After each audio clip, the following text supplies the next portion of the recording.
नमस्कार दोस्तों। आज के इस वीडियो में हम बात करने वाले हैं कंपोनेंट के बारे में।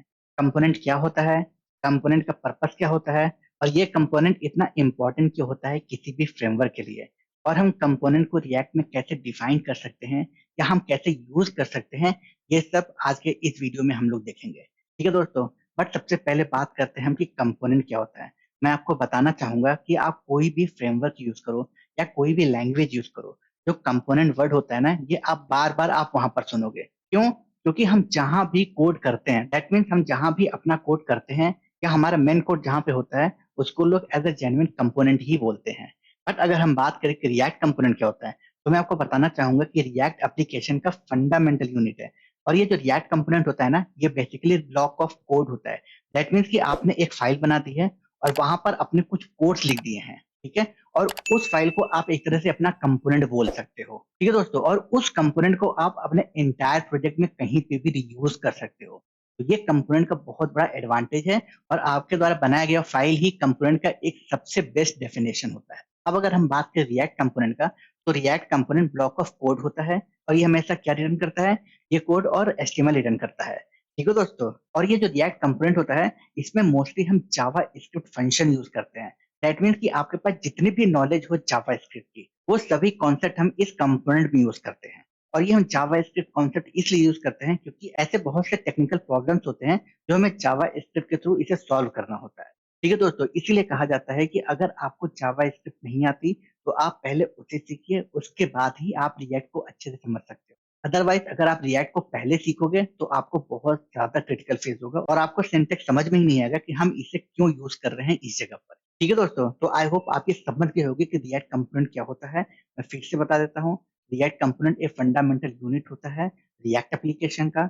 और ये बेसिकली ब्लॉक ऑफ कोड होता है। और थर्ड पॉइंट, ये हमेशा एचटीएमएल रिटर्न करता है। और फोर्थ पॉइंट ये है कि जो हमारा कंपोनेंट होता है, ये हमेशा जावा स्क्रिप्ट के कॉन्सेप्ट को सपोर्ट करता है।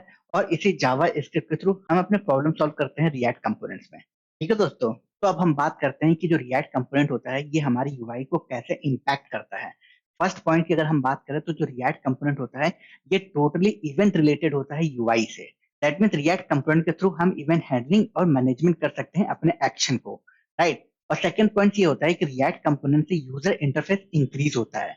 दैट मीन्स जो यूजर कनेक्शन होता है यूआई से, वो इंक्रीज होता है। और थर्ड पॉइंट ये होता है कि हम कभी भी अपने इंटरनल स्टेट को चेंज कर सकते हैं डिपेंड ऑन यूजर इंटरफेस। अब दोस्तों हम ये बात करते हैं कि जो हमारा रिएक्ट कंपोनेंट होता है, वो यूआई कंपोनेंट को कैसे इम्पैक्ट करता है।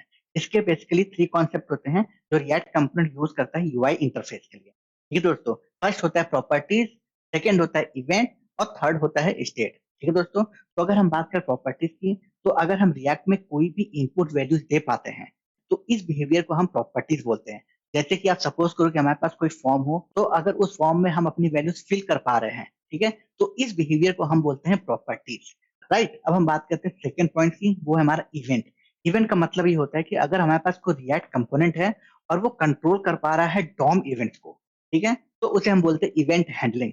सपोज करिए कि आपके पास कोई बटन है, तो आप चाहते हो कि मैं जैसे ही इस बटन पे क्लिक करूं, कोई ना कोई इवेंट ट्रिगर हो जाए। जैसे कि आपका कोई फॉर्म ओपन हो जाए या कोई फॉर्म सबमिट हो जाए। अगर इस टाइप्स के इवेंट ट्रिगर होते हैं, तो इसे हम बोलते हैं इवेंट हैंडलिंग। ठीक है दोस्तों। तो अगर हम बात करें स्टेट की, स्टेट क्या करता है? आपके डेटा को मेंटेन करके रखता है करंट स्टेट में। ठीक है दोस्तों। तो ये जो स्टेट होता है, इसी को हम बोलते हैं स्टेटफुल कंपोनेंट। दैट मीन्स कि उस टाइम पे मेरा जो डेटा है वो मेंटेन है। ठीक है। और जब भी कोई इंटरनल स्टेट चेंज होता है, तो आपका यूजर इंटरफेस भी अपडेट हो जाता है। ठीक है दोस्तों। दैट मीन्स कि आप सपोज करो कि आपकी यूआई पे एक नेम आ रहा और वो नाम है मैरिटेक। राइट। तो एक कंपोनेंट होगा, उस कंपोनेंट पे ये नाम रेंडर कर रहा होगा यूआई पे। ठीक है। तो जिस कंपोनेंट पे ये नाम है, तो वो कंपोनेंट क्या करता है कि एक स्टेट हैंडल कर लेता है उस नाम के रिकॉर्डिंग। ठीक है। दैट मीन्स कि वो जो कंपोनेंट है, वो इस टाइम पे स्टेटफुल कंपोनेंट है। किसके रिगार्डिंग? वो जो आपका नाम है मैरिटेक, उसके रिगार्डिंग। ठीक है। अब मैं चाहता हूं कि जो मेरा इंटरनल स्टेट है, उसको मैं चेंज कर दूं। दैट मीन्स कि जो मेरा मैरिटेक है, उसको मैं चेंज करके अब आशीष कर दूं। तो जैसे ही मैं अपने इंटरनल स्टेट को चेंज करूंगा, जो मेरा यूजर इंटरफेस होगा, वो भी अपडेट हो जाएगा। ठीक है दोस्तों। तो इसी को बोलते हैं कि जब भी आप इंटरनल स्टेट को चेंज करते हो, तो आपका यूजर इंटरफेस भी अपडेट हो जाता है। इसका मतलब ये हुआ कि आपने प्रीवियस स्टेट को चेंज किया, तो आपका करंट स्टेट भी अपडेट हो गया। ठीक है दोस्तों, तो आई होप आप ये 3 पॉइंट्स अच्छे से समझ गए होंगे। ये कॉन्सेप्ट होता है रिएक्ट को डेवलप करने का, राइट दोस्तों? तो अब मैं बात करता हूँ कि रिएक्ट में कंपोनेंट कितने टाइप्स के होते हैं। तो मैं आपको बताना चाहूंगा कि रिएक्ट में कंपोनेंट 2 टाइप्स के होते हैं। एक होता है फंक्शनल कंपोनेंट और दूसरा होता है क्लास कंपोनेंट। ठीक है दोस्तों, तो ये जो फंक्शनल कंपोनेंट होता है ये टोटली जावा स्क्रिप्ट फंक्शन होता है। दैट मीन्स ये प्लेन जावा स्क्रिप्ट फंक्शन होता है, राइट? और जो क्लास कंपोनेंट होता है ये ES6 क्लास को सपोर्ट करता है। तो अगर मैं बात करूं फंक्शनल कंपोनेंट की, तो अगर आपने मेरी जावा स्क्रिप्ट की वीडियोस देखी होंगी तो मैंने वहां पे डिस्कस किया था फंक्शन, राइट? हम वहां पर फंक्शन कैसे क्रिएट किए थे, हमने एक फंक्शन कीवर्ड लिया था, फिर फंक्शन का नाम लिया था, फिर राउंड ब्रेसेस लगाए थे और उसके बाद करली ब्रेसेस लगाए थे। ठीक है, तो जो ये बिहेवियर था ये हमारा था फंक्शन। ठीक है, सेम यही चीज हम यूज करते हैं रिएक्ट में, तो उसको हम बोलते हैं फंक्शन कंपोनेंट। ठीक है दोस्तों, जैसे कि अभी आपको मेरी स्क्रीन पे एक फंक्शन दिखाई दे रहा होगा, इस फंक्शन में आप देख रहे होगे कि मैंने एक फंक्शन बनाया है ऐप नाम का। ठीक है, इस फंक्शन में आप देख रहे हो फंक्शन कीवर्ड है, उसके बाद फंक्शन नेम है, फिर राउंड ब्रेसेस है, उसके बाद मैंने करली ब्रेसेस लगाया हुआ है, उस करली ब्रेसेस के अंदर मैंने कुछ लॉजिक्स लिखे हुए हैं। ठीक है, तो ये होता है हमारा फंक्शन कंपोनेंट। और ये जो फंक्शन कंपोनेंट होता है ये आप देख रहे हो कि ये प्लेन जावा स्क्रिप्ट फंक्शन है। ठीक है दोस्तों, अब हम बात करते हैं क्लास कंपोनेंट की। अगर आपने मेरी जावा स्क्रिप्ट की वीडियोस नहीं देखी हैं क्लास से रिलेटेड, तो मैं आपको रिकमेंड करूंगा कि पहले आप जाकर वो वीडियोस देखिए, तब जाकर आप क्लास और फंक्शन को अच्छे से समझ पाओगे। फिर भी मैं आपको बता देता हूँ कि क्लास क्या होती है। तो जो हम रिएक्ट में क्लास कंपोनेंट यूज करते हैं वो होता है जावास्क्रिप्ट ES6 क्लासेस होती हैं। ठीक है, जैसे कि हम जावा स्क्रिप्ट में क्लास यूज करते थे, सेम ऐसा ही क्लास हम रिएक्ट में भी यूज करेंगे।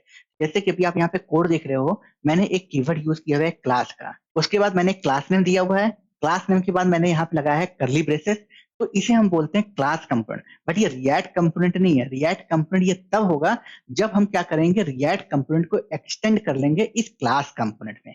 ठीक है दोस्तों, तो अगर आपको ये नहीं पता कि एक्सटेंड क्या होता है, तो मैं फिर से बता रहा हूँ कि आप मेरी जावा स्क्रिप्ट की वीडियो जरूर देखिएगा। मैंने वहां पे बता रखा है कि किसी दूसरे क्लास को एक क्लास में इनहेरिट करने के लिए हम क्या यूज करते हैं। तो उसके लिए हम यूज करते हैं एक्सटेंड। जो एक्सटेंड होता है इसका मतलब ये होता है कि आप किसी दूसरे क्लास की प्रॉपर्टीज को इनहेरिट कर रहे हो किसी और क्लास में।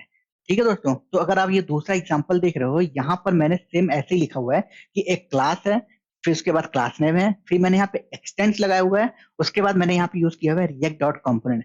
दैट मीन्स कि जो रिएक्ट डॉट कंपोनेंट का फीचर है उसको मैं इनहेरिट कर रहा हूँ क्लास कंपोनेंट में। ठीक है दोस्तों, और उसके बाद यहाँ पे करली ब्रेसेस लगा हुआ है और क्लोज हो गया है। तो ये होता है हमारा क्लास कंपोनेंट इन रिएक्ट में।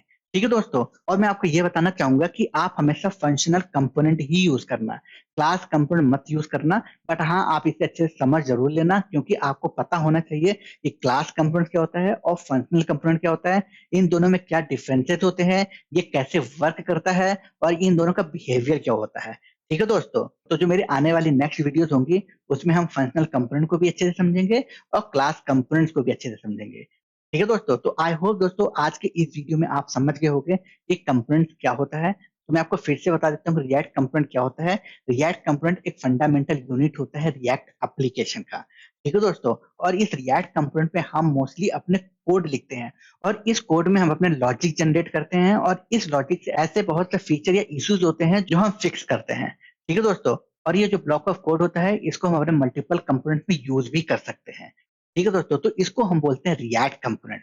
और रिएक्ट कंपोनेंट 2 टाइप्स के होते हैं, एक फंक्शनल कंपोनेंट और एक क्लास कंपोनेंट। तो आई होप दोस्तों आपको मेरी वीडियोस अच्छी लगी होंगी। अगर आपको कोई कंफ्यूजन है तो आप मुझे कमेंट बॉक्स में कमेंट करके पूछ सकते हैं। अदरवाइज प्लीज मेरे चैनल को लाइक शेयर एंड सब्सक्राइब जरूर करें। ठीक है दोस्तों, अब हम मिलते हैं नेक्स्ट वीडियो में और उस वीडियो में हम डिस्कस करेंगे क्लास कंपोनेंट के बारे में और हम डिटेल से समझेंगे कि क्लास कंपोनेंट क्या होता है। राइट दोस्तों, तो इस वीडियो में बस इतना ही। Thank you so much for watching this video.